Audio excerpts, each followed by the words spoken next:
The demand was absolute. The heads of the Gambino and Genovese crime families sat across the table in a private room in East Harlem and laid out the terms of survival in New York City. They wanted 40%.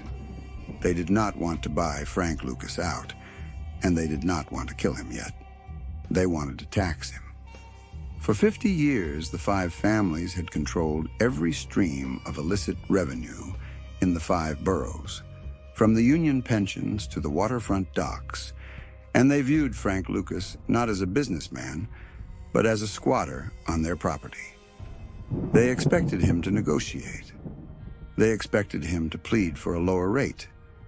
Instead, Frank Lucas looked the most dangerous men in America in the eye and delivered a three-word response that effectively declared war on the established order of organized crime. Kiss my ass. He stood up, walked out of the meeting, and left the Mafia bosses stunned in silence. They were not used to defiance, especially not from an independent operator in Harlem, but Frank Lucas knew something they did not. He knew that the era of the Italian middleman was over because he had already replaced them. To understand the magnitude of this refusal and why it was not a suicide mission, you have to understand the stranglehold the Mafia held on the heroin trade in the 1960s. Before Frank Lucas, the supply chain was rigid, expensive, and controlled entirely by the Cosa Nostra through the famous French Connection. The opium was harvested in Turkey, processed into morphine base, and shipped to the port city of Marseille, France. There, Corsican chemists transformed it into heroin before it was smuggled into New York City. By the time the Genovese or Lucchese families took possession of the product, it had changed hands half a dozen times, with the price marking up at every exchange. The mob would then dilute the product with milk sugar and quinine, stepping on it until the purity dropped to less than 10%. They then sold this low-grade product to African-American wholesalers in Harlem at an exorbitant markup. The system was designed to keep the Harlem dealers dependent and indebted. The Mafia owned the port, they owned the suppliers, and they owned the police.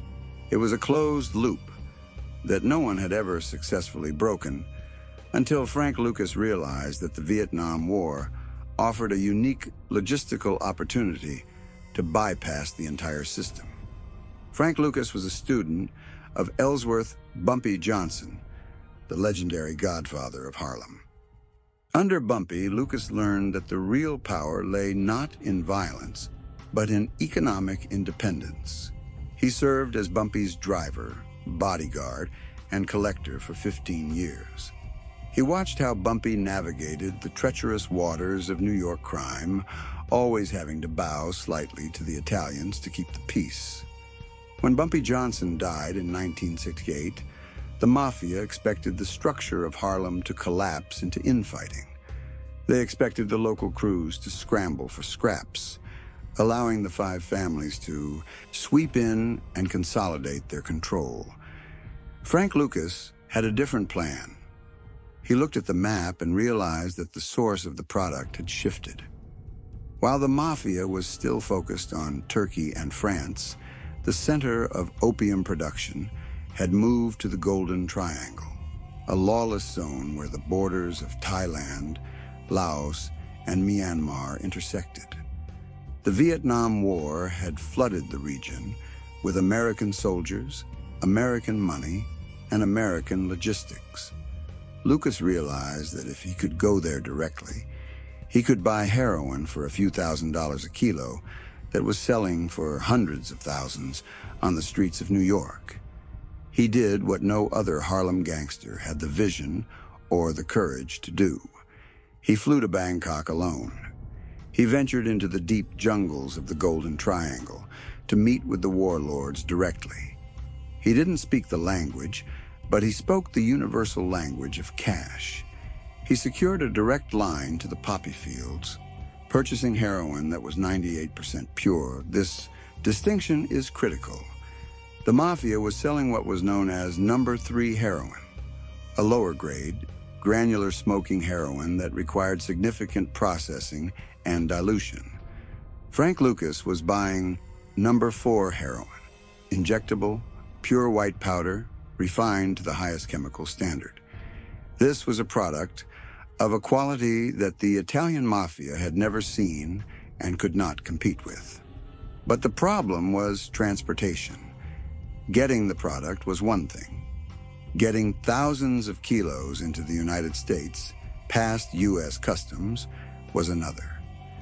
This is where Frank Lucas engineered one of the most audacious smuggling operations in criminal history, utilizing the chaotic logistics of the U.S. military to move his product. Working with Leslie Ike Atkinson, a master sergeant in the U.S. Army who had deep connections in military transport, Lucas established a pipeline that became known as the Cadaver Connection. While the popular myth suggests that Lucas smuggled the drugs exclusively in the coffins of dead soldiers, the reality was a more systematic abuse of military privileges. Atkinson operated out of Bangkok, using his status to bypass standard inspections. They used the furniture of returning servicemen, building false bottoms into teak wardrobes and desks. They utilized the cavernous cargo holds of military transport planes like the C-141 Starlifter. These planes were flying directly from Southeast Asia to Fort Bragg in North Carolina and Dover Air Force Base in Delaware. The military supply chain, designed to support the war effort, was unwittingly acting as the courier for the largest drug operation in New York. The product arrived in the U.S. without ever being inspected by customs, granting Lucas a competitive advantage that was mathematically impossible to beat. Once the product landed at the military bases, Lucas's ground team was waiting. They would unload the furniture, extract the heroin, and transport it north in a fleet of nondescript vans. The destination was Harlem, specifically the sophisticated cutting mills Lucas had established. In these mills, the 98% pure China white was diluted, but only slightly. While the Mafia was cutting their product down to 3 or 5% purity, Lucas was putting blue magic on the street at 10 to 40% purity. To ensure that his workers did not steal the valuable product, Lucas employed a ruthless and degrading method. The women working in the mills stripped naked while mixing the drugs. This prevented them from concealing packets in their clothing. It was a brutal, industrial operation designed for maximum efficiency and security. When this product hit the streets of 116th Street, under the brand name Blue Magic, it caused an immediate seismic shift in the underworld. The heroin supplied by the Mafia was garbage compared to what Lucas was selling. Addicts who were used to the 10% purity of the French Connection began overdosing on the Blue Magic. In the twisted, brutal economics of the drug trade, these overdoses served as a marketing campaign. It proved the strength of the product. Word spread instantly. Blue Magic was the real deal. Frank Lucas was selling a premium product at a discount price, undercutting the Mafia at every turn. He was generating $1 million a day in profit. He was buying real estate complexes in Detroit, cattle ranches in North Carolina, and office buildings in the Cayman Islands. To run this massive empire, Lucas rejected the traditional New York model of hiring local tough guys. He knew that Harlem was full of informants and undercover police officers. Instead, he went back to his roots in North Carolina. He recruited his brothers, his cousins, and his nephews, men from the backwoods who had never been to a city, never seen a skyscraper, and had no allegiance to anyone but Frank.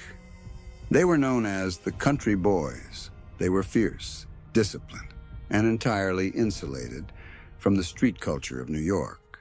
They didn't hang out in the clubs. They didn't talk to the Italians, They didn't talk to the cops. This created a fortress around Frank Lucas that the NYPD found impossible to penetrate. An undercover officer could not simply walk up and join the crew. You had to be blood, or you had to be from the dirt roads of LaGrange. This insularity allowed Lucas to operate with impunity for years while other crews were being dismantled. The Mafia's demand for 40% was a reaction to this economic reality. The Gambino and Genovese families were hemorrhaging money. Their wholesale customers in Harlem had stopped buying their diluted product because they could get blue magic for less. The sit-down where Lucas told them to kiss his ass was the moment the Mafia realized they had lost control. They could not intimidate a man who had a better supply chain than they did. They could not cut off his supply because they didn't even know where it was coming from. Frank Lucas had rendered the five families irrelevant in his corner of the market. However, his refusal to pay the tax also meant he was operating without the protection that the Mafia usually provided. He was isolated, visible, and incredibly wealthy, which made him a target not just for the mob, but for the new federal task forces that were being assembled to fight the drug epidemic. The investigation into Frank Lucas was driven by the Essex County Prosecutor's Office in New Jersey, led by a detective named Richie Roberts. Roberts was an anomaly in the law enforcement landscape of the 1970s. At a time when police corruption was rampant, particularly within the NYPD's Special Investigations Unit, SIU, Roberts was incorruptible. The SIU, the elite unit tasked with fighting narcotics in New York, was essentially a criminal organization wearing badges. They were known as the Princes of the City. They stole drugs, they stole money, and they sold protection to the very dealers they were supposed to be arresting. Lucas knew this. He paid them off. He understood that in New York, the police were just another gang that needed to be paid. But Richie Roberts and his team in New Jersey were different. They couldn't be bought, and they operated outside the jurisdiction of the NYPD corruption network. Roberts began tracking the flow of blue magic into New Jersey. He started connecting the dots between the low-profile country boys and the massive influx of high-grade heroin. The investigation was slow and methodical. They had to bypass the NYPD because they knew any information shared with New York would be leaked immediately to Lucas. They used wiretaps, surveillance, and informants to map out the structure of the Lucas organization. They watched as the money was laundered through dry cleaners and gas stations. They tracked the movements of Lucas's family members. They built a case not on street-level deals, which were handled by low-level runners, but on the conspiracy of the supply chain. They identified the leadership structure, realizing that the country boys were not just muscle, but lieutenants in a multi-million-dollar corporation. The downfall of Frank Lucas began not with a mistake in the drug trade, but with a display of ego. For years, Lucas had operated in the shadows, adhering to the principle of staying low-key. But the money became too big to hide, and the temptation of fame became too strong. He began wearing a $50,000 chinchilla coat and a matching hat. He started attending high-profile boxing matches, sitting ringside with the glitterati, waving to the cameras. He made himself a public figure. This visibility enraged the authorities and put a target on his back that was impossible to miss. The federal government, embarrassed by the flow of drugs coming from Southeast Asia, combined forces with the New Jersey prosecutors to take him down. They realized that to stop blue magic, they had to cut off the head of the snake. The raid on Frank, Lucas's home in Teaneck, New Jersey, in 1975 was a military-style operation. Dozens of agents surrounded the property at dawn. When they breached the door, they tore the house apart. They weren't just looking for drugs, they were looking for the money. They found over $500,000 in cash, stuffed into the ceiling panels, wrapped in plastic. They found the records. They found the guns. The evidence was overwhelming. Frank Lucas was arrested and faced a sentence that effectively meant he would die in prison. He was sentenced to 70 years. The king of Harlem, the man who had defied the 5 families, was finished. But the story did not end there. Faced with life behind bars, Frank Lucas made a calculation that would destroy his reputation on the streets, but secure his legacy in history. He decided to cooperate. Lucas became a witness for the government. However, his cooperation was unique. He refused to testify against any of the African-American dealers he had grown up with or any of his family members. He adhered to a selective code of honor. Instead, he turned his fire on the 2 groups he despised, the corrupt police officers of the NYPD and the Italian Mafia. His testimony was devastating. He laid out the mechanics of the police corruption in the SIU, identifying officers who had taken bribes, stolen evidence, and sold drugs. This testimony contributed to one of the biggest police scandals in New York history, leading to the indictment of dozens of officers and the complete restructuring of the narcotics division. He also provided the government with the intelligence they needed to strike heavy blows against the Genovese family.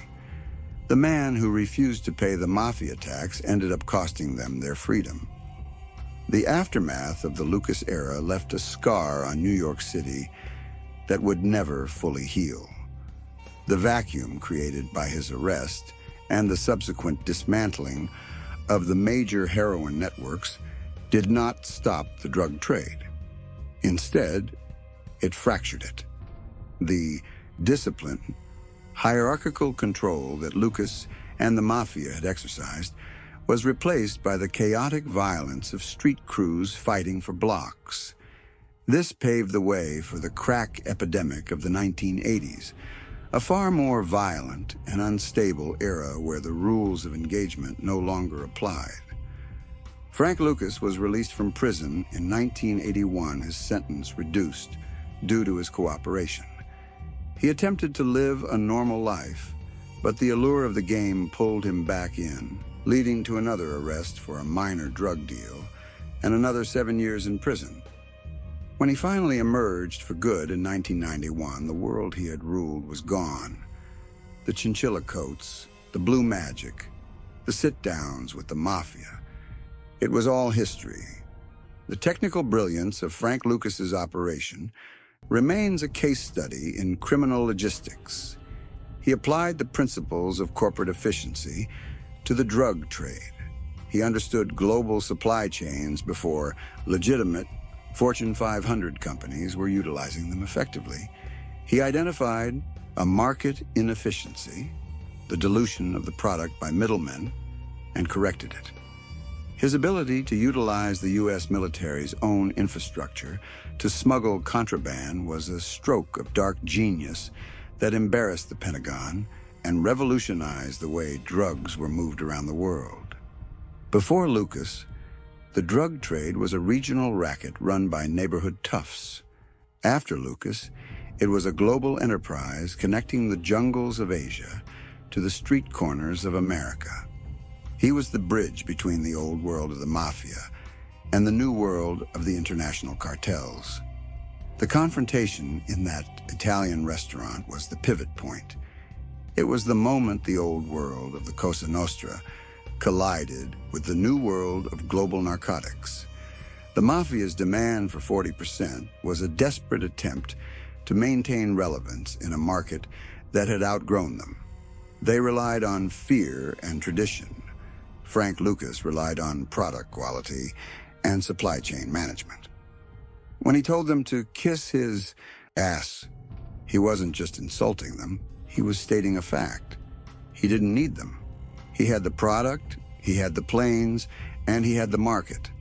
The irony, of course, is that both sides lost.